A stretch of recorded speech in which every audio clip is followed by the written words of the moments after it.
আসসালামু আলাইকুম এভরিওয়ান, কেমন আছো তোমরা সবাই? আশা করি সবাই অনেক ভালো আছো। আমিও অনেক ভালো আছি। তো আজকে গিয়েছিলাম আজিকরা বেড়িবাঁধে। যাওয়ার পথে হাতের বাম পাশে পড়ে মাওলানা ভাসানী বিজ্ঞান ও প্রযুক্তি বিশ্ববিদ্যালয়।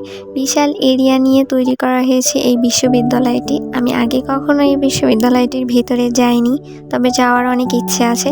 তোমরা কারা কারা এই বিশ্ববিদ্যালয়টির ভিতরে গিয়েছো অবশ্যই জানাবে। চারদিকে ছিল সরিষা ফুলের হলুদের সমাহার, দেখতে এত ভালো লাগছিল যা ভাষায় প্রকাশ করতে পারবো না।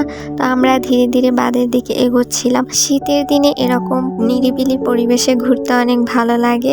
অনেক রোদও ছিল, আবার অনেক বাতাসও ছিল। নদীতে তখন খুব একটা বেশি পানি ছিল না, বলতে গেলে বাঁধ পুরোপুরি ফাঁকাই ছিল। হাতে গোনা দুই একজন লোক ছিল। আমি আগে এই বেড়িবাঁধে আসছি, তবে এত নিরিবিলি পরিবেশ আমি কখনোই পাইনি।